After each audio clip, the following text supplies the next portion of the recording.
A'udzubillahi minasyaitonir rajim. Bismillahirrahmanirrahim.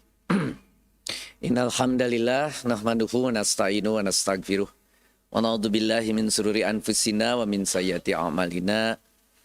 May yahdihillahu fala mudhillalah wa man yudlil fala hadiyalah. Asyhadu an la ilaha illallah wa asyhadu anna Muhammadan abduhu wa rasuluh. Allahumma sholli ala sayidina Muhammad wa ala alihi wa sahbihi wasallam, amma ba'd. Bapak Ibu yang dirahmati Allah, pada kesempatan ini saya akan menyampaikan dalam waktu yang sangat singkat, 45 menit, sebuah bahan dimulai dari Al-Quran. Al-Quran itu adalah ayat kauliyah. Kola itu berasal dari kata berkata. Kola yakulu kul. Kauliyah itu adalah perkataan. Kauliyah adalah sesuatu yang sifatnya perkataan. Siapa yang berkata? Allah. Jadi apa-apa yang dikatakan Allah disampaikan kepada manusia diwakili oleh Nabi Muhammad SAW yang dibawa secara dicicil oleh malaikat Jibril selama 23 tahun lebih, semuanya dalam bentuk perkataan. Namun perkataan tersebut dicatat oleh sahabat-sahabat yang mendengarkan. Ada yang dihafal, ada yang ditulis di berbagai material. Namun kemudian pada saat sahabat Utsman menggabungkan yang disebut mushaf, yang hari ini ibu dan bapak sering baca, maka kita sebut sebagai Rasm Utsmani. Itu mushaf yang kemudian disusun di kekhalifahan Utsman, kemudian juga ditambahi dengan harokat-harokat agar tidak salah bagi non-Arab untuk membacanya, bahkan diperindah dengan panjang pendek yang ada bukan 2 harokat 1 harokat, tetapi sampai ada 4-6 harokat.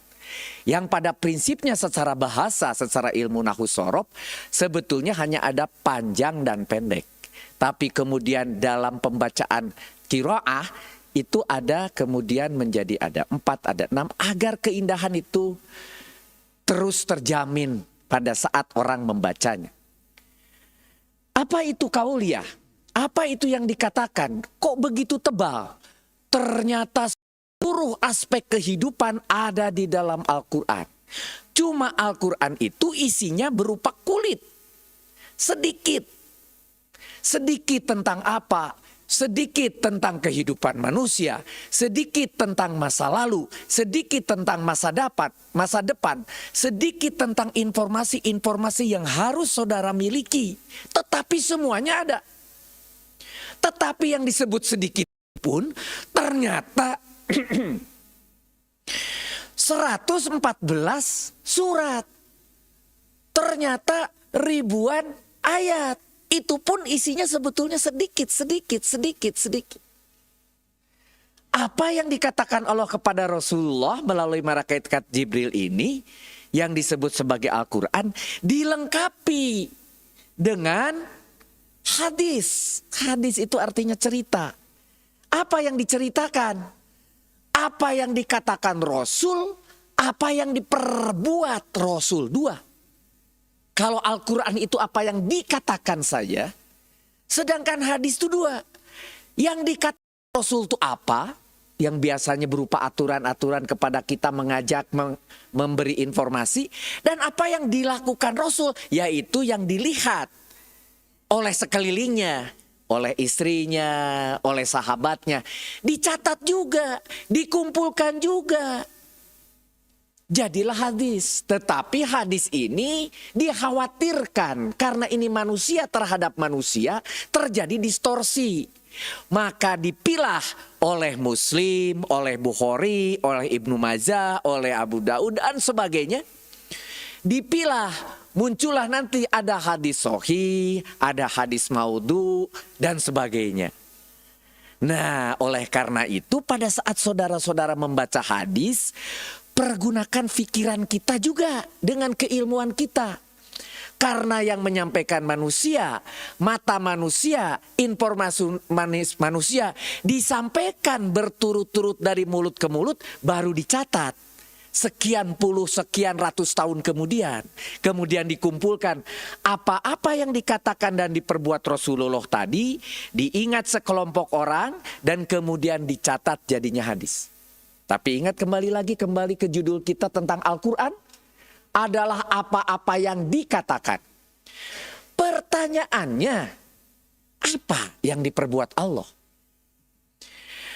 Apa yang dikatakan di dalam Al-Quran itu adalah apa yang dikatakan Allah, sedangkan hadis apa yang dikatakan dan diperbuat Rasulullah, ada yang diperbuat Allah yang kita sebut kauniyah. Kauniyah itu yang diperbuat Allah, yaitu ayat-ayat dalam bentuk benda.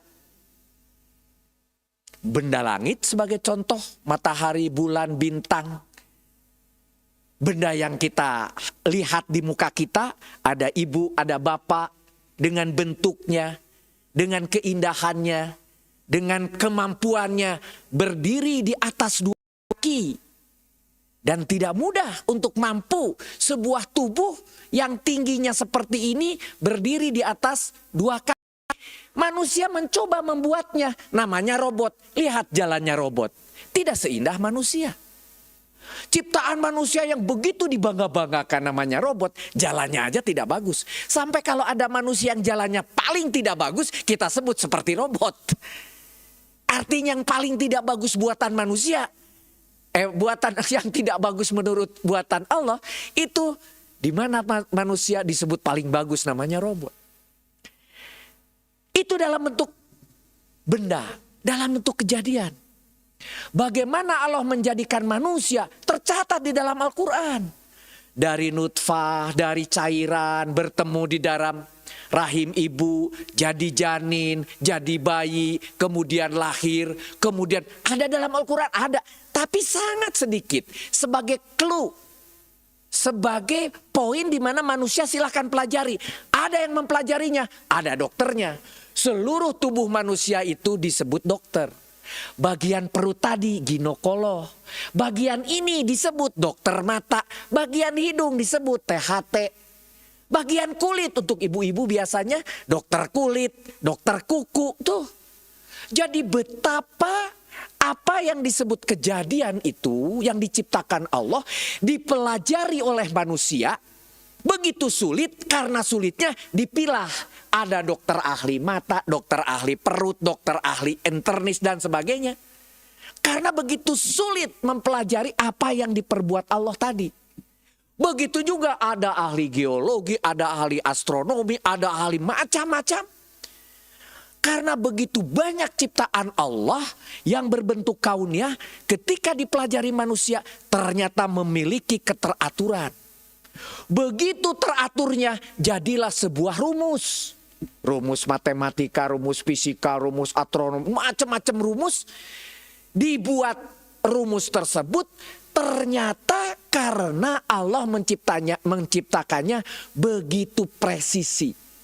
Begitu presisinya sampai saya tahu, kita tahu kapan akan hadirnya bulan, kapan terbitnya matahari, kapan subuh harus dikumandangkan, kapan maghrib harus dikumandangkan. Kalau zaman dulu kan ada aturannya, kalau kita zuhur, kalau mulai shadow kita, bayangan kita mulai bergeser, ketika bayangan kita sama dengan tinggi kita, maka itu adalah asar dan seterusnya. Zaman sekarang orang lihat jam. Karena orang yakin dengan ilmu yang sudah dituliskan tadi yang Allah buat presisi. Walaupun mataharinya menurut manusia bergeser ke utara, bergeser ke selatan. Tidak pernah lepas, setelah dari utara balik lagi. Tidak pernah terus melonyong ke utara sampai hilang. Tidak pernah. Ke utara, ke selatan. Sampai suatu hari akan ada matahari di atas Ka'bah dalam 1 tahun 2 kali.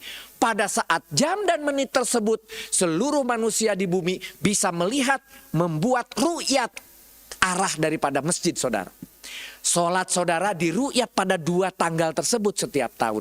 Karena begitu presisinya. Jadi Allah menciptakan kauniyah ini dalam bentuk benda, dalam bentuk kejadian, dalam bentuk peristiwa, dalam bentuk gerakan, dalam bentuk keteraturan, dalam bentuk penciptaan termasuk penghancuran. Allah siapkan. Tidak ada sesuatu yang diciptakan pasti Allah menghancurkannya. Tidak ada yang dilahirkan pasti dimatikannya. Begitu Allah menyiapkan. Dan semua sudah diatur. Oleh karena itu, perubahan-perubahan yang terjadi di dunia ini dengan sistem dan aturannya yang unik. Sampai manusia mempelajarinya dalam bentuk berbagai ilmu pengetahuan tadi. Sangat unik. Dan uniknya itu pun belum terkuak semua. Hanya sebagian kecil. Contoh, zaman dahulu masih ingat ada namanya buah noni, itu apa namanya? Di kampung saya itu bukan noni sekarang. Buah noni itu dibuang, bau, jelek, ditendang. Tapi hari ini semua orang pakai, bahkan dibuat kapsul katanya untuk obat. Pengetahuan tentang manfaat buah noni baru diberikan kemudian. Dulu tidak. Pengetahuan tentang manfaat X, manfaat Y, manfaat D mungkin hari ini dianggap tidak manfaat, malah dianggap masalah. Besok jadi manfaat. Ilmu pengetahuannya diberikan. Ilmu tentang nuklir diberikan saat generasi kita, tapi tidak diberikan saat generasi zaman batu. Bagaimana kalau ilmu itu diberikan pada seseorang zaman batu, nyimpennya aja susah, teknologi memanfaatkannya susah, Allah menyiapkannya. Alatnya, tempatnya, caranya, baru ilmunya. Begitu seterusnya sampai hari ini ibu punya HP, ibu punya laptop, ibu punya perangkat. Zaman saya mulai kuliah, 64 kilobyte komputer, warnanya pun hijau, Apple IIe, 64 kilobyte. Sekarang megabyte. Namanya flash disk, udah megabyte, bahkan sudah giga. Laptop saudara, HP saudara. Apalagi ibu-ibu paling senang tuh dengan gigabyte yang besar, yang kameranya banyak untuk selfie. Betul-betul itu begitu dimudahkan. Dan itu diciptakan saat ini oleh Allah, lewat tangan manusia, lewat otak manusia. Itu penciptaan Allah. Lewat tangan dan pikiran manusia, termasuk listrik yang katanya Edison. Bukan, itu Allah ciptakan bagi kita semua. Termasuk listrik yang bisa nonjol dari infocus sehingga kita bisa melihat sesuatu. Itu semua adalah karunia. Cuma ada karunia yang langsung Allah ciptakan yang manusia tidak ikut turut serta di situ. Ada juga karunia yang manusia diikutkan di situ. Maka sering Allah mengatakan, bukan aku menciptakan, kami ciptakan. Kami itu ada peran lain. Indirectly dia menciptakan itu lewat tangan manusia bersama malaikat atau apapun. Kami menciptakan holak, dari holako itu kami menciptakan. Itu adalah sebuah fenomena di mana Allah semua ciptakan dengan caranya. Di dalam surat Al-Fussilat ayat ke-53 dikatakan, kami akan memperlihatkan kepada mereka tanda-tanda ayatun, tanda-tanda kekuasaan kami di segala wilayah bumi. Dan pada diri mereka sendiri. Pada diri mereka sendiri. Coba ketika kita kecil, hidung pendek. Kita membesar, hidung kita memanjang. Tapi sesudah tua, apa hidung kita terus memanjang? Hanya orang tertentu yang hidungnya terus panjang. Yang selalu berbohong katanya begitu. Wallahu alam ya. Pinocchio namanya gitu ya. Hidung kita atur selnya. Kuku kita kalau sudah dipotong memanjang. Rambut kita sudah dipotong memanjang. Siapa yang mengatur? Siapa yang mengatur jantung tetap berdetak? Siapa yang mengatur paru-paru mengencang ketika kita jalan cepat? Siapa yang mengatur itu? Semua sudah diatur dalam ilmu karunia. Kalau bahasa sehari-hari kita sebut, itu mah sunatullah, itu mah kehendak Allah, sudah begitu aja Allah. Betul. Tetapi Allah menciptakannya sekali saja. Kun fayakun. Sekali saya ciptakan kata Allah, maka dia akan berlaku seterusnya. Kun fayakun. Ketika saya ciptakan kun, jadilah fa, maka jadilah dia terus. Begitu. Kun fayakun. Maka jadi dan jadilah terus. Sekali saya ciptakan satu manusia, maka dia akan jadi terus berkembang biak. Saya jadikan hewan, saya jadikan tumbuhan, saya jadikan matahari, saya jadikan semua berfenomena. Termasuk udara yang kita nikmati. Jangan lupa ini gratis oksigennya. Sekali kena corona mahal 1 botol oksigen itu. Baru sadar betapa mahalnya oksigen itu. Baru cerita oksigen. Belum cerita lutut. Makin tua masalah kita biasanya di lutut dimulai. Kalau lutut sudah bermasalah, berapa biaya menyuntik lutut, berapa mengganti kelopak lutut, ratusan juta. Kalau lutut saja sudah ratusan juta, berapa ini lengan, berapa internis, berapa jantung, berapa paru-paru. Tubuh ini berapa harganya? Tidak terkira. Allahu Akbar. Kalau itu kita rasakan, kita tidak akan ada lagi yang mengeluh. Sudah diberi mata, diberi hidung, diberi kesehatan aja. Alhamdulillah ya Allah. Bayangkan ketika sakit baru terasa. Kemarin enak sekali melihat orang jalan di Arca Manik 1 keliling 1,5 kilo, 4 keliling sudah 6 kilo. Sekarang 1 kilo saja sudah tidak bisa saya jalani. Tuh. Baru terasa nikmatnya itu jalan kaki. Baru terasa nikmatnya itu bernapas dengan lega tanpa harus menggunakan alat dan sebagainya. Di sini dikatakan bahwa Al-Quran itu adalah benar dengan ditunjukkan tanda-tandanya. Tanda-tandanya harus kita yang melihat Al-Quran itu adalah benar. Tujuannya agar dengan tanda-tanda itu membuat kita yakin. Tiadalah cukup bahwa sesungguhnya Tuhan mau menjadi saksi atas segala sesuatu. Kullasain qadir. Allah menciptakan segala sesuatu, Allah mengetahui atas segala sesuatu, Allah menguasai atas segala sesuatu. Mari kita lihat di dalam surat Al-Mulk ayat ke-60 ayat ketiga. Alladzi khalaqa sab'a samawati tibaqo. Alladzi, kalau lagi belajar ilmu nahwu sorof biasanya diterjemah satu-satu. Alladzi, yang, aladina, orang-orang yang kholako, menciptakan, berdomir huwa, karena huwa maka boleh ada penggantinya di belakang. Kalau ketemu itu yang namanya rofa, kalau tidak ada berarti dia, itu harus dicari siapa di depannya, ceritanya harus dibaca. Di ayat sebelumnya ternyata yang ini sedang menceritakan tentang Tuhan. Maka Allah di kholako, yang menciptakan di sini adalah Tuhan Allah. Yang menciptakan apa? Pasti ada objeknya. Kalau menciptakan pasti ada maf'ul bih, ada objeknya. Dicari di situ yang apa? Yang i'robnya nasob. Di sini sab'a. Oh, nasob berarti dia adalah maf'ul bih. Yang menciptakan apa? 7 tidak tuntas. Itu namanya a'dad. Ada makdudnya pasti. Samawatin, atin. Kalau atin itu artinya jamak. Jamak bagi mu'anas. Samawatin itu ternyata dianggap mu'anas. Nah, berarti sab'a samawati adad ma'dud ini sebagai maf'ul bih yang menciptakan 7 lapis langit atau 7 langit asalnya. 7 langit-langit karena ini adalah jamak samawatin. 7 langit-langit karena langitnya itu banyak lebih daripada 1. Tibakon berlapis-lapis.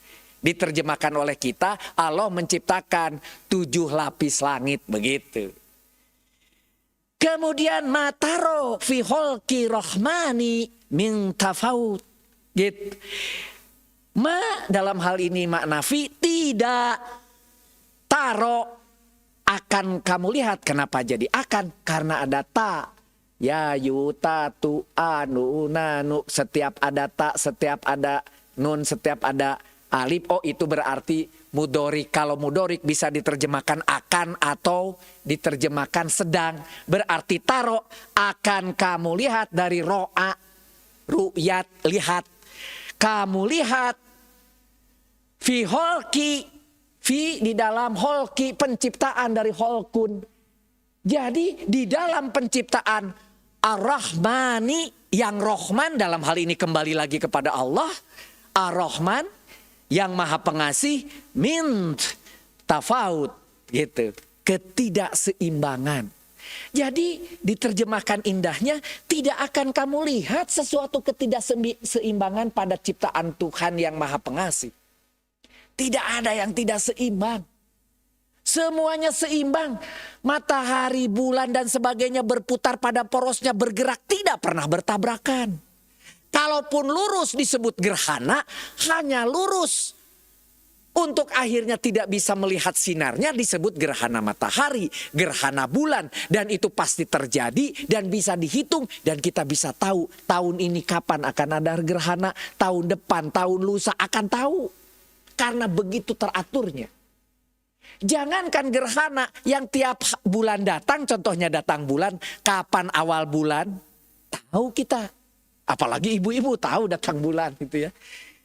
Bapak-bapak juga tahu kapan satu Syawal, kapan satu Ramadan dan sebagainya. Tahu, tahun depan, tahun lusa kita sudah tahu sebetulnya. Walaupun masih selalu terjadi keributan, masalah khilafiyah harus ru'yat, harus ro'a, harus dilihat. Karena ditulisnya harus dilihat. Lihat itu bisa dengan mata, bisa dengan hati, bisa dengan pikiran. Pikiran itu ilmu pengetahuan, bisa. Itu namanya melihat. Bukan hanya dengan mata, ro'a. Jadi taro, tidak akan kamu lihat sesuatu ketidakseimbangan pada ciptaan Tuhan yang Maha Pengasih. Farji'il basoro, maka kembalilah pandangan. Artinya lihat sekali lagi, kedua kali. Tadi disuruh lihat, sekarang lihat sekali lagi. Hal taro min futur. Hal adakah apa atau adakah kamu lihat taro min futur. Belahan-belahan atau sesuatu yang cacat dalam konteks ini. Jadi diterjemahkan maka kembalilah. Lihat sekali lagi. Adakah kamu lihat sesuatu yang cacat? Artinya lihat sekali lagi. Lihat sekali lagi. Bahasa kita kerennya disebut research. Bahasa kita disebut penelitian. Penelitian itu disuruh Allah, lakukan penelitian. Jadi para peneliti di universitas, di lembaga penelitian itu melaksanakan niatnya pesuruhan Allah, maka menjadi pahala. Bukan untuk mencari gaji agar pulang membawa makanan untuk anak istri. Tapi saya disuruh Allah untuk melihat fenomena Allah, maka menjadi pahala. Ketika dia bekerja, lihat dan lihat sekali lagi, risetlah. Kita tidak boleh duduk saja, harus melakukan riset, lihat sekali lagi. Mari kita lihat, ketika pagi seperti ini, ketika Bapak Ibu pulang dari masjid, selalu kita melihat keindahan alam. Atau kadang-kadang kalau Ibu dan Bapak ke Pangandaran, sengaja subuh-subuh itu lihat ke pantai, atau sore hari lihat ke pantai, ngapain coba? Ngelihat indahnya lukisan yang dibuat Allah, dalam sekian detik berubah warnanya berkali-kali. Satu lukisan yang tidak pernah berubah warnanya saja harganya berapa juta. Picasso membuat gambar harganya berapa juta. Allah menciptakan tiap hari, setiap pagi, siang, sore ada gambar dan warnanya berubah. Dan kita nikmati dengan gratis. Sadarkah kita? Bagaimana ketika malam tahun baru. Dengan indahnya, dengan segala macam warna-warninya.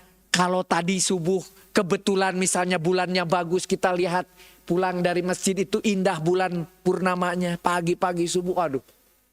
Masya Allah. Ucapkan itu. Subhanallah, maha suci Allah. Allah lah yang berkehendak untuk ini. Masya Allah. Subhanallah. Terucap dari mulut muslim itu. Masya Allah. Subhanallah. Nah, untuk para pemuda, ganti bahasa terkejut saudara. Kalau ada sesuatu, bukan anjrit. Bukan. Gitu. Ganti sekarang. Subhanallah. Masya Allah. Gitu. Tabarakallah. Dan seterusnya. Mulai ganti. Pergantian itu tidak mudah. Kalau kita lihat, kalau kebetulan saudara di negara daerah utara atau selatan, terutama utara, apalagi sekarang Januari, itu saudara bisa lihat keindahan bagaimana air, namanya H2O, tidak berbentuk cair, tapi berbentuk padatan, dan jatuhnya pun pelan-pelan disebut salju, seperti ini. Betapa indahnya. Oh, kita kan sekarang di negara tropis. Kalau negara tropis lihat Pangandaran aja. Tidak pernah saudara bisa menemukan bentuk ombak yang sama. Tidak pernah. Itu nikmatnya kita jalan-jalan ke pantai. Kita menikmati ombak yang selalu berbeda. Selalu berbeda. Allah ciptakan itu. Mengapa muncul ombak itu di pinggir pantai?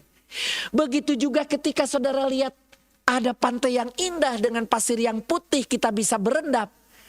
Gratis Pak, Ibu. Bayangkan kalau renang di kolam renang berapa bayarnya? Berapa biayanya? Ini gratis. Ditambah lagi di situ banyak mineral yang bisa membunuh kuman-kuman kita. Apapun yang dikirim dari sungai, termasuk kotoran kita, termasuk bangkai, kalau sudah ke laut, disucikan oleh laut. Laut itu pensuci. Dan saudara boleh wudhu dengan air laut. Apapun, padahal semua barang masuk ke laut. Laut, kurang apa? Coba Allah sudah ciptakan permukaan bumi. Mulai kita naik ke atas sekarang. Kalau tadi di permukaan kita naik. Diselimuti air. Kalau saudara, ibu-ibu, bapak-bapak pergi umroh atau pergi haji, kebetulan naik pesawat, tingginya 33.000 feet atau 11.000 meter atau 11 kilometer. Awan itu maksimum biasanya di 8 kilometer. Sehingga sebetulnya ibu dan bapak terbang di atas awan. Dan ibu lihat awan tuh di bawah seperti ini. Ada awan gitu ya, diselimuti air dan berupa awan. Ada tetumbuhan, ada kemudian air warna biru. Bisa kita lihat dari atas. Indah sekali. Dan air ini tidak pernah lepas. Tidak pernah bumi ini kehilangan materinya. Kecuali 1-2 yang namanya planet buatan manusia yang lepas, yang tidak kembali. Tetapi air ketika naik dia akan dikembalikan berupa hujan. Jadi awan, jadi hujan. Tidak ada satu tetes pun air yang keluar ke alam semesta. Balik lagi ke bumi, tertahan. Jumlah air akan tetap. Tapi pertanyaannya, kok saya sering kekurangan air ini katanya ketika musim kemarau, apalagi di sini katanya. Begini masalahnya, Allah menciptakan air diuapkan menjadi awan dan bergerak dijatuhkan dari air asin sekalipun yang jumlahnya 98% air itu asin. Baik itu di laut maupun di bawah tanah. Kalau orang ngebor minyak, di bawah ada minyak pasti bersama air asin, bukan air tawar.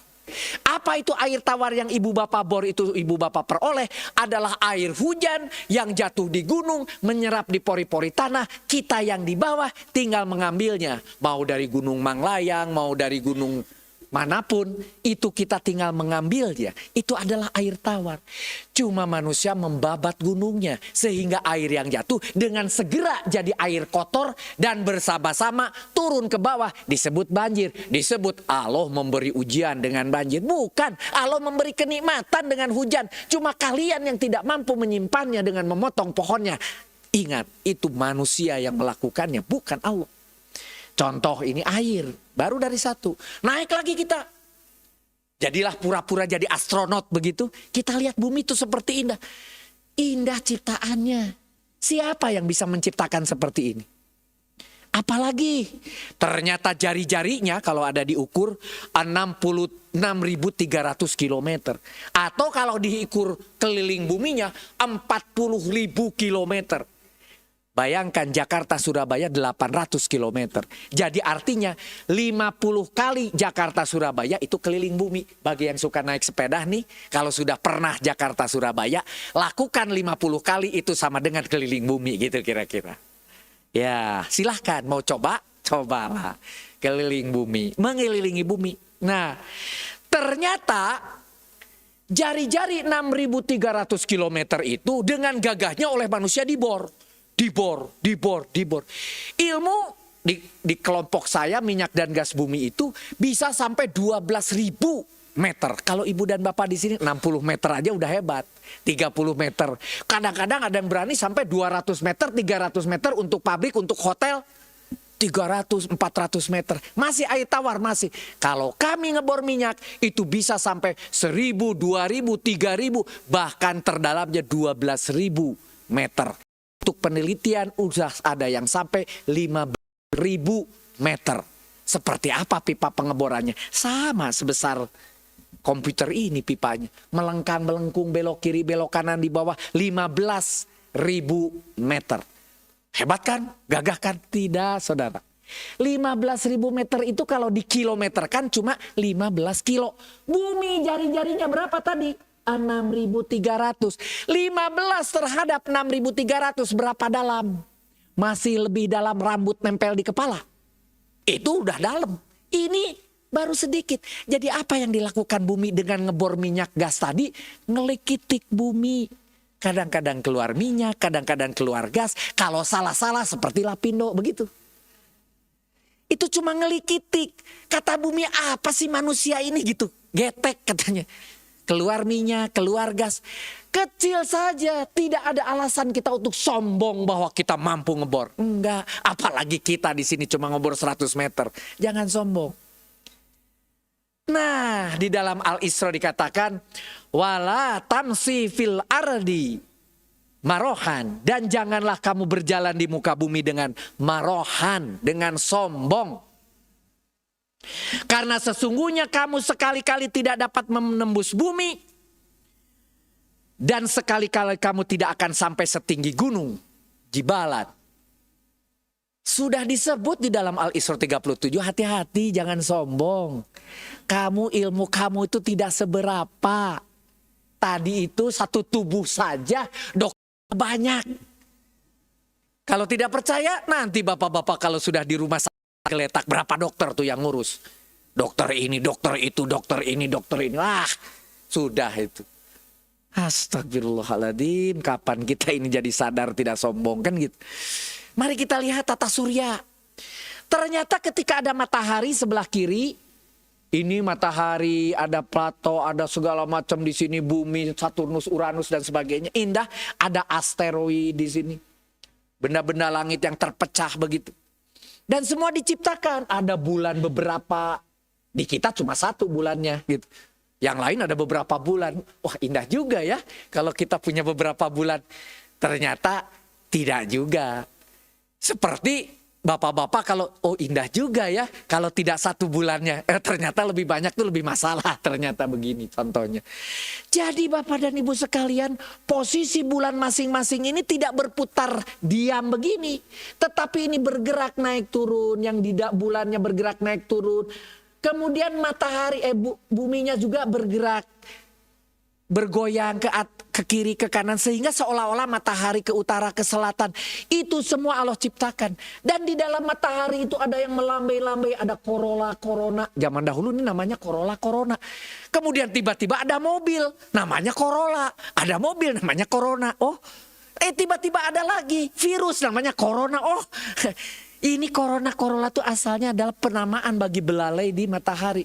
Tapi bapak-bapak jangan sekali-kali tanya sama ibu, Bu, ada apa di matahari? Jawabnya bukan Corona. Di matahari ada diskon, katanya gitu kalau kata ibu-ibu. Beda view-nya begitu.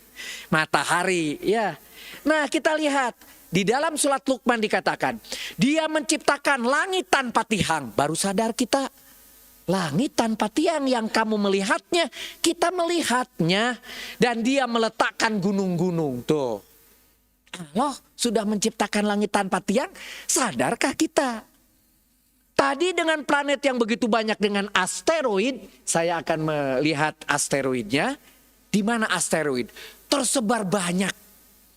Di sini ada Merkuri, ada bumi di sini, tapi ada asteroid. Apa ternyata?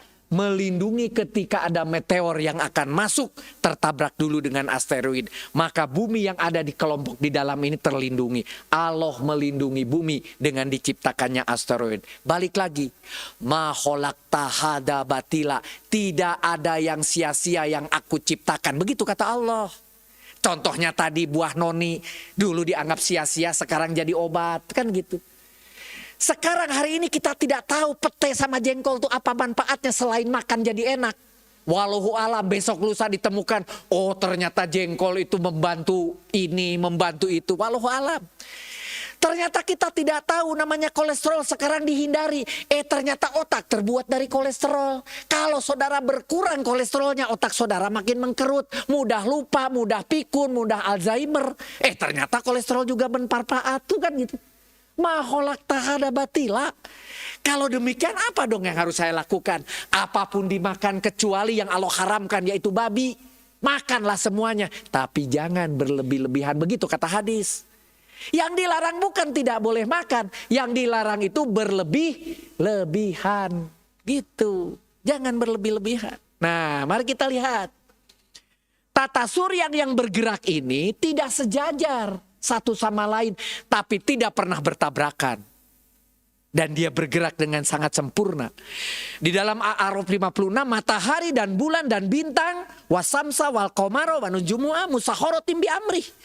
Yang tunduk dengan perintahnya, dia tunduk kepada perintah Allah. Ini yang disebut tunduk kepada perintah Allah bagi planet-planet. Itu bukan kita seperti sujud, ruku, tetapi dia mengikuti seluruh aturan Allah tanpa masalah. Ditambah lagi, itu yang pertama, betapa indahnya. Sekarang kita lihat ukuran. Al-Qamar mengatakan, sesungguhnya kami benar-benar menciptakan segala sesuatu menurut ukuran. Allah menciptakan dengan ukuran. Lihat bumi. Bumi dengan diameter tadi jari-jari 6.300 punya graviti 9,8 yang sekarang kita jalan dengan enak. Ketika di bulan diameternya lebih kecil, gravitinya lebih kecil, jalan pun kleng. Seperti apa? $6 Million Man gitu ya. Ya ibu-ibu bapak-bapak yang sudah seumuran saya pasti tahu film $6 Million.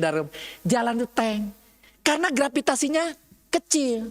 Tapi kalau di planet yang besar, Saturnus, Uranus, air pun tidak ada. Karena H2O tidak pernah menguap seperti di kita. Tetapi dia menjadi es. Karena gravitinya terlalu besar. Diameter sudah membuat sedemikian besar sehingga oksigen di udara kita juga pas. Jumlahnya 21% pas. Kalau itu sama Allah dibuat lebih tinggi seperti yang ada di botol oksigen. Oksigennya terlalu tinggi. Maka hutan-hutan ketika panas sedikit terbakar. Allah ciptakan pas nitrogennya yang banyak sampai 70% oksigen. Ukuran semua sudah dibuat pas. Jangan minta aneh-aneh. Ya Allah, mintakan semua udara ini oksigennya tinggi biar saya tidak perlu botol. Tidak, Allah sudah ciptakan segitu paling pas. Begitu. Ukuran sama Allah sudah dibuat pas. Jangan aneh-aneh. Yang namanya H2O ketika kena dingin jadi es, ketika panas menjadi uap. Udah dipaskan itu adanya di bumi. Maka di bumi ada es, ada air, ada lautan sehingga kita bisa hidup. Makhluk hidup. Oleh karena itu ketika para astronom mau mencari planet, nomor satu dicari apakah planetnya ada air. Apakah diameternya menyerupai bumi. Kalau diameternya kegedean ditinggal. Kalau diameternya menyerupai baru didekati. Ketika dilihat apakah ada air atau tidak. Kalau ada air sangat mungkin ada kehidupan. Begitu caranya ilmuwan berpikir. Tata surya yang disebut matahari tadi yang ibu-ibu paling suka. Matahari dibandingkan dengan bumi. Ini bumi bu. Pak, kelihatan gak ya? Kelihatan. Bumi yang terbesar di sini Jupiter. Kalau dibandingkan diameternya begini kira-kira. Antara matahari dan bumi. Allahu Akbar, ternyata matahari itu gede. Kalau kita lihat makan segede jam saja gitu. Ternyata gede. Matahari yang gede itu belum apa-apa. Matahari tadi ada tetangganya Sirius, Pollux, Arcturus yang lebih gede lagi. Bumi sama dengan satu titik printer dot tek. Kalau nyemprot itu satu titik kecil tidak kelihatan. Invisible, bumi tidak kelihatan lagi di sini. Yang kelihatan di sini matahari. Bumi tidak kelihatan. Kalau bumi tidak kelihatan dibandingkan dengan Arcturus, apakah ada yang lebih besar? Arcturus itu ini, ada lagi Antares dan yang lain yang juga lebih besar. Bumi hampir tidak ada, matahari pun hampir tidak kelihatan di sini, sangat kecil, cuma 1 pixel.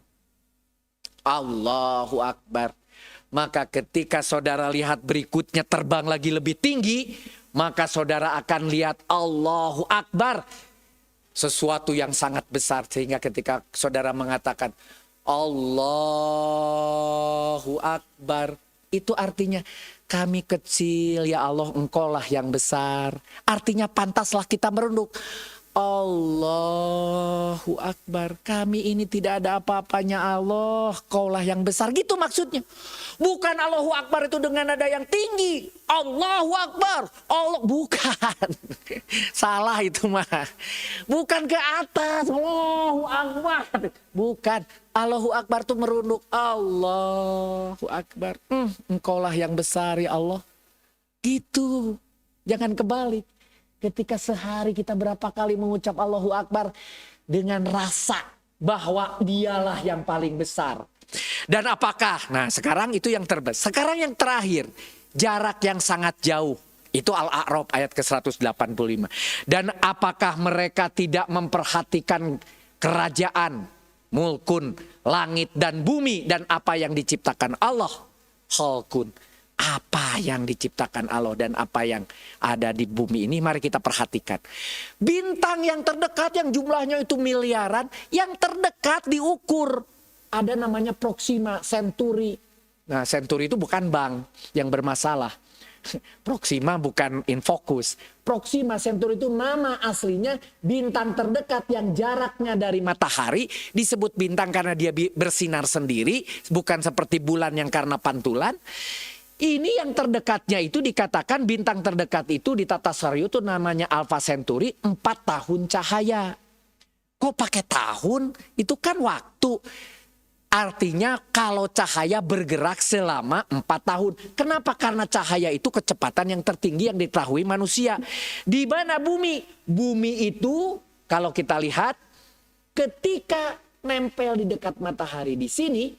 Dan 1 tahun cahaya itu diekivalen dengan 9,5 triliun kilometer. Triliun kilometer 9,5. Kalau 4 tahun 9 triliun kilometer itu untuk 1 tahun. Berarti ini berapa jaraknya? Ketemulah 40 triliun kilometer jarak matahari terdekat. Dan 40 triliun kilometer kalau jadi kilometer nolnya berapa banyak? Sampaikah kita ke sana pakai apa pesawatnya kan gitu ya. 40 triliun kilometer. Kalau sekarang kita bayangkan, itu bintang terdekat. Ternyata bintang itu jumlahnya miliaran dan berkumpul, namanya disebut galaksi. Nah, galaksi merek apa itu?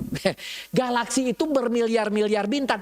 Kalau di sebuah titik di salah satu ujung ada matahari, di mana matahari dan bumi itu jaraknya 8 menit.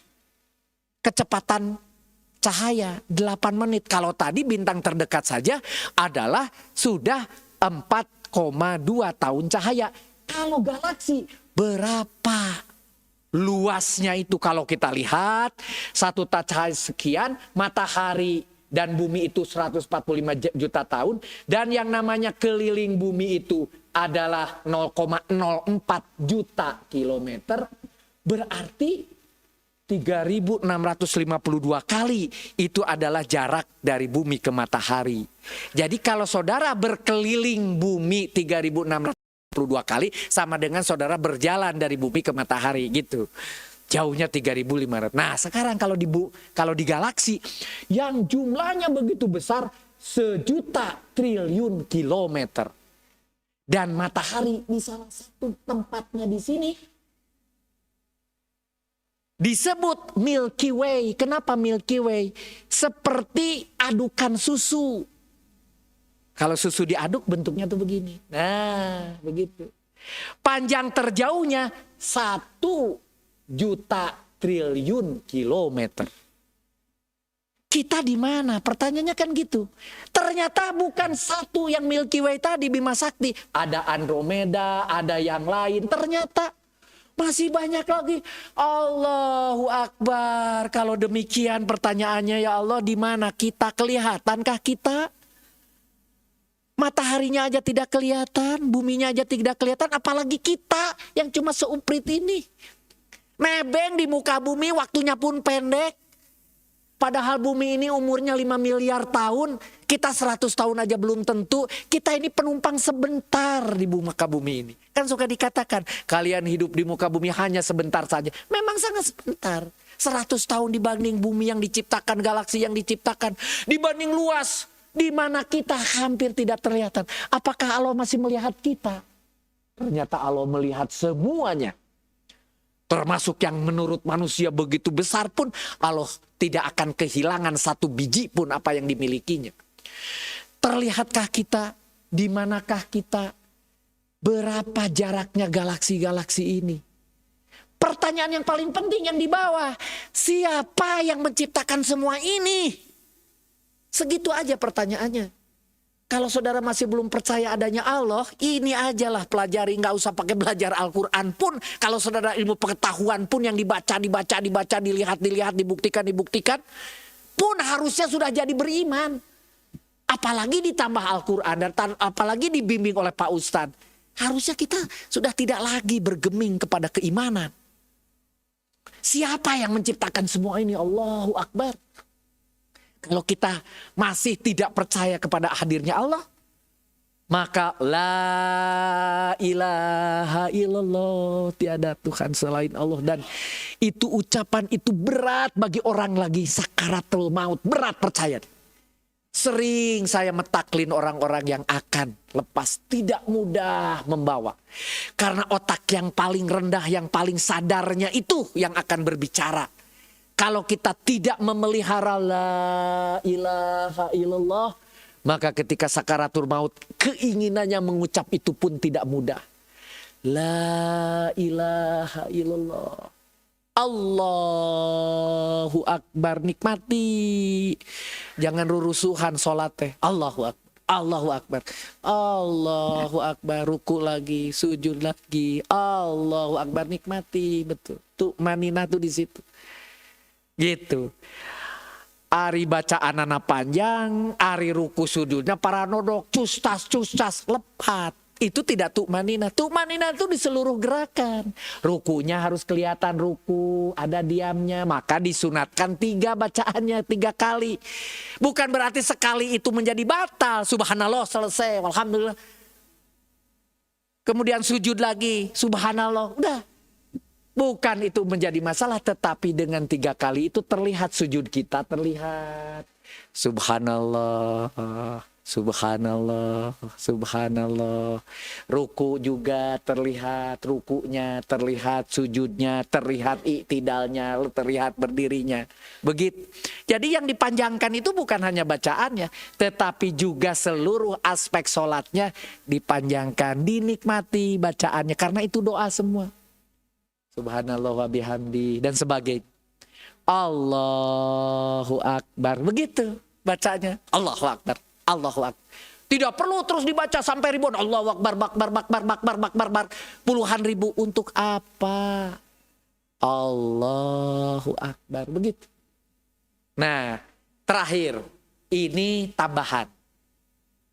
Karena permintaannya dari DKM tadi, dari pendekatan ilmu pengetahuan sudah selesai. Ilmu pengetahuan membawa kita pada keimanan.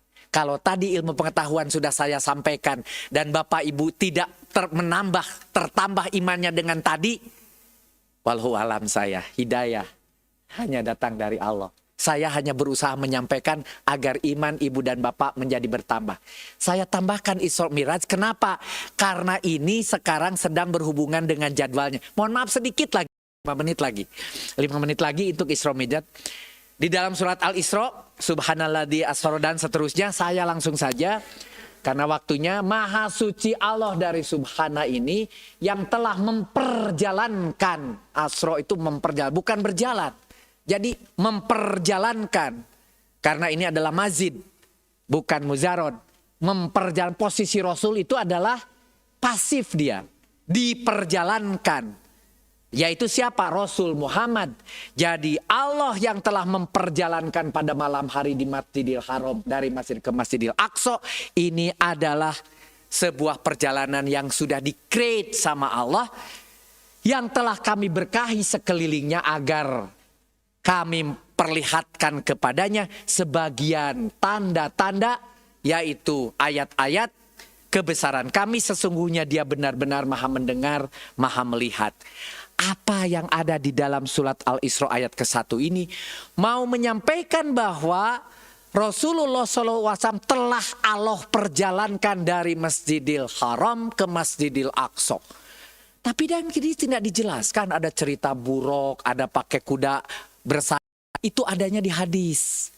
Tetapi ingat, hadis itu disampaikan oleh manusia kepada manusia, maka harus dengan cara bahasa yang kira-kira manusia mengerti.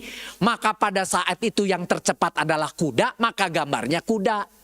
Apalagi kalau kuda dikasih sayap seperti burung, double kecepatannya. Begitu logikanya. Sehingga digambarkanlah ada kuda pakai sayap, itu namanya buruk. Begitu. Ditambatkan dan seterusnya, warnanya putih karena putih dianggap indah dan seterusnya dan seterusnya. Itu di dalam hadis. Tapi di Al-Qur'annya tidak disebutkan ceritanya. apa. Itu Isra. Kemudian peristiwanya untuk apa Isra Mi'raj ini diberikan? Peristiwa ini peristiwa dahsyat. Dan hanya kepada Rasulullah, yaitu mukjizat. Mukjizat itu hanya diberikan kepada para nabi. Kalau sekarang saudara berpikir, aduh mudah-mudahan aja ada mukjizat nih, hutang saya masih ada. Gitu. Pikirannya itu adalah mukjizat, ada yang membayarkan hutang. Bukan, mukjizat itu lebih tinggi dari itu. Hanya kejadian-kejadian yang di luar sunatullah. Kalau ini dilepas itu jatuh, itu sunatullah. Kalau ini dilepas tidak jatuh, itu mukjizat, dan itu hanya diberikan kepada para rasul. Kalau api itu bisa membakar tubuh yang ada hidrokarbon, ya, tapi ternyata tubuh ini tidak terbakar ketika ada yang membakarnya, yaitu hanya para nabi. Ketika ada laut bisa dibelah, itu hanya para nabi yang melakukan atau yang menerimanya. Itu mukjizat. Ini pun sama, peristiwa ini hanya rasul yang perjalanan super kilat, yaitu naik ke Sidratul Muntaha. Di dalam Isra Mi'raj ini banyak peristiwa dan hikmah yang ada di dalam hadis dituliskan. Allah memperlihatkan tanda-tanda kekuasaannya. Ada langit ke-1 ketemu Nabi Adam dan terus sampai ke atas, dan satu Nabi Musa paling atas, baru ke Sidratul Muntaha. Perjalanannya super kilat. Naik ke Sidratul Muntaha itu penggapaian tertinggi di atas langit, bertemu dengan Allah Subhanahu wa Ta'ala. Dalam hal ini adalah Jibril yang diperlihatkannya, mendapatkan perintah sholat yang menurut hadis itu ada tawar-menawar dari 50 menjadi 5 dan sebagainya. Itu hadis. Diperlihatkan surga dan neraka, dan perintah sholat langsung oleh Allah turun kepada Rasul tanpa Jibril. Di mana seluruh wahyu itu selalu melalui Jibril. Khusus untuk sholat langsung kepada Rasulullah. Ini semua ada dalam Isra Mi'raj. Isra tadi sudah dikatakan dari kata syara, yaitu berjalan. Karena ada asra. Asra itu majid daripada syara, maka menjadi memperjalankan. Asalnya lazim menjadi muta'adi, menjadi memperjalankan dari Masjidil Haram ke Masjidil Aqsa. Tapi ada mi'rajnya juga. Dari aroza, yaitu naik, mendaki, jadi mi'raj, jadi kenaikan. Naik ke tempat yang tertinggi, yaitu yang pernah manusia atau makhluk gapai, yaitu Sidratul Muntaha. Yaitu Sidratul Muntaha tadi, dari sidroh. Sidroh itu adalah sebuah pohon yang melindungi, seolah-olah itu sesuatu yang paling tinggi yang tidak bisa dicapai manusia. Itu adanya di mana? Di surat yang lain, bukan di dalam surat Al-Isra. Di An-Najm. Ayat ke-13 ke-18 dikatakan, dan sungguh dia, yaitu Muhammad, telah melihatnya Jibril dalam rupa yang asli. Itu hasil kajian di hadisnya.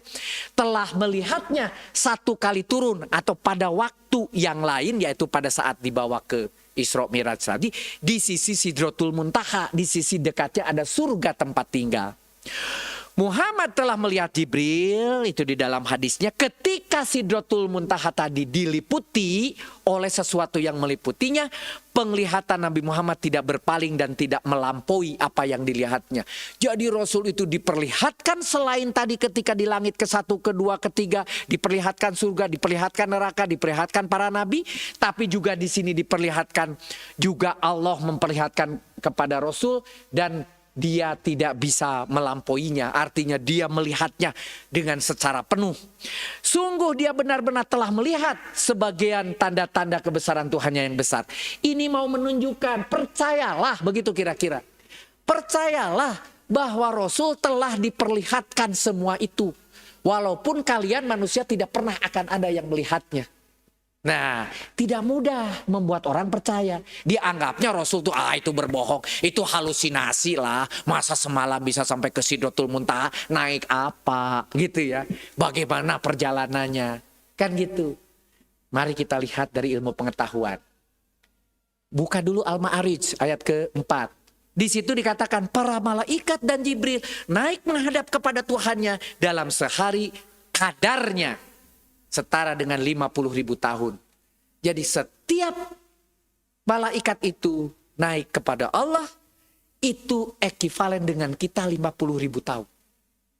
Mari kita lihat. Malaikat berjalan dengan kecepatan, anggap aja kecepatannya seperti cahaya. Kenapa cahaya itu? Manusia sampai detik ini kalau mengukur sesuatu yang tercepat hanya cahaya. Tidak ada yang lebih cepat dari itu yang bisa diukur oleh manusia di laboratorium, di riset dan sebagainya.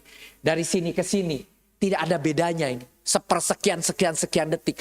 Bahkan kalau saudara lihat, apa itu kalau ada mau hujan tuh? Petir, sinarnya masuk, suaranya baru kemudian bla bla bla bla bla bla bla bla bla. Kenapa? Sinar itu lebih cepat daripada suara. Begitu. Sinar itu itu hanya sepersekian detik, suara baru datang kemudian gitu. Betapa cepatnya. Nah, kecepatannya itu diukur oleh para ahli. Karena kita bukan ahli, percaya saja. Kalau saudara tidak percaya, buktikan sendiri. Kalau tidak terbukti, harus percaya. Kan begitu bahasanya. Ilmu pengetahuan begitu. Ilmu kedokteran begitu. Kata dokter ini. Saudara harus percaya. Ketika saudara membuktikan, oh ternyata bukan Pak. Saya panas Pak dokter, panas dingin. Kata dokter, oh ini flu, oh ini karena virus. Bukan Pak dokter. Buktikan, saya tadi lihat bekas pacar saya. Jadi panas badan saya. Nah itu berarti saudara lebih benar dari dokter gitu. Saudara panas karena melihat pacar, kan gitu kira-kira. Nah kalau seandainya bukan itu penyebabnya dan kita tidak tahu, percaya saja sama dokter. Persis seperti ini. 299 juta 792 458 meter per detik. Ini meter. Jumlahnya 929 dalam 1 detik. Sudah segitu kira-kira. Itu namanya cahaya. Jadi kalau 1 hari kira-kira berapa lama? Dikalikan aja kalau ini per detik. Kalau 1 hari maka 27 miliar kilometer. 1 detik 27 miliar kilometer. Oh lebih daripada bumi dong. Bumi cuma 40.000 kilometer. Iya makanya dari matahari yang begitu jauh cuma 8 menit. Jadi kalau ibu moto, moe tonggong, begitu. Bapak-bapak pagi-pagi moe tonggong. Itu adalah cahaya yang nempel di bapak itu 8 menit yang lalu dari matahari berjalan. 8 menit. 8 menit. Jarak cahaya 50.000 tahun. Kalau tadi cerita Al-Ma'arij ini benar 50.000 tahun. Kalau dianggap kecepatannya cahaya, maka berarti kira-kira ekivalen dengan 500.000 triliun kilometer.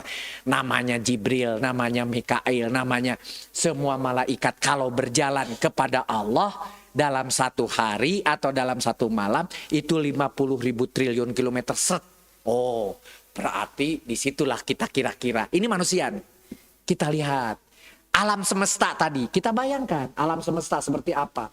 Ternyata tadi jarak matahari 0,5 miliar kilometer atau 500 juta kilometer. Jarak bintang terdekat tadi 40 triliun. Tadi sudah dijelaskan. Menyeberangi Bima Sakti 1.000.000 triliun kilometer. Alam semesta yang teramati oleh teropong manusia yang dinaikkan ke angkasa sehingga tidak terhalang oleh kotoran dan bisa menembus, yang teramati itu 500.000 kali dari Bima Sakti. Berarti kira-kira 0,5 triliun kilometer. 2 kali triliunnya. 0,5 triliun kilometer. Itu alam semesta yang disebut berbagai macam galaksi. Nah, mari kita lihat cerita kembali ke Isra Mi'raj. Kita lihat. Perjalanan Isra Mi'raj, Rasul memperjalankan sampai langit ke-7. Pertanyaannya, langit ke-7. Langit ke-7. Langit pertama saudara tahu di mana? Tidak ada. Manusia sampai generasi saya tidak menemukan batas langit pertama yang tadi dibilang ini. Yang tadi dibilang ini kata Allah. Kalian bisa melihatnya dan kalian ini pun belum jadi langit pertama selesai. Itu hanya karena kalian tidak mampu melihatnya. Begitu. Ini Allah langit ke-7. Di atas itulah baru Sidratul Muntaha. Sidratul Muntaha itu di atasnya lagi, gapaian tertinggi. Jadi kalau begitu, apakah ini yang kita lihat dengan galaksi yang tadi kita sebut Allahu Akbar itu, di luar itu yang disebut Sidratul Muntaha? Kedua, dari situ maka kita bisa simpulkan bahwa kalau kita hitung dengan ilmu manusia yang disebut kecepatan cahaya, ternyata tidak bisa. Perjalanan Isra Mi'raj itu bukan pakai fisik, seperti kuda yang tadi digambarkan, pakai sayap sekalipun, pesawat terbang, roket, atau apapun yang sifatnya fisik. Bahkan perjalanan itu bukan secepat cahaya sekalipun yang manusia bisa mengukurnya. Pertanyaannya pakai apa? Pakai apa kalau bukan pakai cahaya? Karena kalau pakai cahaya, dengan kecepatan cahaya tubuh manusia ini melorot, tidak ada yang berbentuk fisik lagi. Perjalanan Isra Mi'raj itu lebih dari kecepatan cahaya yang manusia bisa mengukurnya. Lebih dari kecepatan fisik apapun. Pertanyaannya apa? Wallahu alam. Tidak ada jawaban dari suatu masalah itu harus bisa dijawab saat ini. Seperti tidak taunya bumi ini bulat. Zaman dahulu disebut bumi datar. Lama-lama orang mengetahui ternyata bumi bulat. Dulu mengatakan matahari mengelilingi bumi. Akhirnya ketemu bumi mengelilingi matahari. Dulu dikatakan matahari diam. Ternyata ketahuan matahari mengelilingi galaksi. Dulu dianggap galaksi itu satu. Ternyata galaksi banyak. Begitu ilmu pengetahuan. Sampai detik ini tidak boleh ada yang mengklaim bahwa Rasul pergi menggunakan perjalanan fisik. Tapi perjalanan yang kita manusia sampai detik ini tidak pernah tahu materinya apa, metodenya apa, caranya apa. Karena ilmu pengetahuan tertinggi dengan ilmu pengetahuan cahaya pun tidak bisa menjelaskan tentang Isra dan Mi'raj yang dilakukan oleh Rasulullah Shallallahu Alaihi Wasallam. Nah gitu Bapak Ibu, mohon maaf kita selesaikan saja. Kesimpulannya, alam semesta adalah ciptaan Allah yang sangat sempurna. Baik dari ukuran, dari jarak, dari sifat, dari kandungan, dari kondisi, dari apapun yang dimilikinya sangat tepat, akurat dan berguna. Dan tidak ada yang sia-sia. Jadi jangan sampai mengatakan ini barang sia-sia, ini buah sia-sia, ini daun sia-sia, ini pohon sia-sia. Tidak, hanya karena kita belum tahu saja manfaat yang disiapkan Allah Subhanahu wa ta'ala. Kita harus banyak istighfar, astagfirullahaladzim, segera setelah sholat. Bahkan selain astagfirullah, masya Allah, subhanallah, alhamdulillah, ini ucapan-ucapan indah yang dikeluarkan oleh Muslim. Wala ilaha illallah. Di dalam hadis dikatakan bahwa Rasul setelah sholat, sebelum dia berdiri dari tempat duduknya, selalu membaca subhanallah, alhamdulillah, wala ilaha illallah, wallahu akbar. Sekali boleh, 3 kali syukur. Menghabiskan tasbih 33 kali silahkan. 1000 kali monggo. Tidak ada aturan angkanya. Tapi kenikmatannya, tumakninahnya membacakan ini setelah setiap selesai sholat. Subhanallah, walhamdulillah, wala ilaha illallah, Allahu akbar. Itu adalah yang disunahkan oleh Rasulullah Shallallahu Alaihi Wasallam. Wallahu alam. Assalamualaikum warahmatullahi wabarakatuh. Waalaikumsalam warahmatullahi wabarakatuh. Subhanallah, alhamdulillah. Terima kasih Pak Ustadz atas paparan ilmunya dan insya Allah bermanfaat buat kita semua. Tibalah pada saat sesi tanya jawab bagi Bapak Ibu jamaah yang ingin bertanya. Dari ibu kita wakilkan 2, dari bapak 2 aja, mengingat waktunya sudah